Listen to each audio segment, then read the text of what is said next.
Manchester ইউনাইটেডের মালিকানা কেনার পর প্রথমবার ক্লাবে গেলেন স্যার জিম রাটক্লিফ।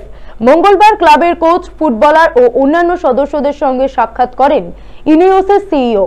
তার সঙ্গেই ছিলেন স্যার ডেভ বেলসফোর্ড।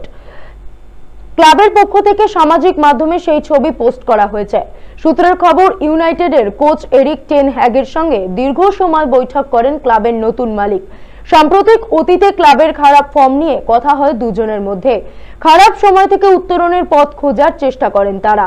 বৈঠক শেষে United coach Erik ten hag জানিয়েছেন, আমরা বিভিন্ন বিষয় নিয়ে আলোচনা করেছি।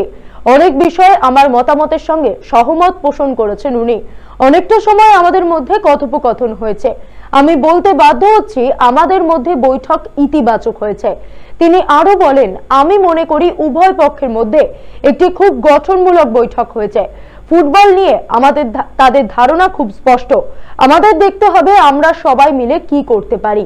আমরা একত্রিত হয়ে ভবিষ্যতে কাজ করব। আমরা তাদের সঙ্গে কাজ করার জন্য মুখিয়ে রয়েছি। প্রসঙ্গত, গত 24শে ডিসেম্বর ম্যানচেস্টার ইউনাইটেডের 25% শেয়ার কিনেছেন বিখ্যাত ব্রিটিশ ধনকুবের স্যার জিম রাটক্লিফ। শতাব্দী প্রাচীন এই ক্লাবের শেয়ার কিনতে তিনি বিনিয়োগ করেছেন প্রায় 1.25 মিলিয়ন পাউন্ড। চুক্তি অনুসারে ক্লাবের ফুটবল সংক্রান্ত বিষয়গুলি দেখভাল করবে রাটক্লিফের ইনোস গ্রুপ। এছাড়াও ভবিষ্যতে $300 মিলিয়ন বিনিয়োগ করবেন ব্রিটিশ ধনকুবের।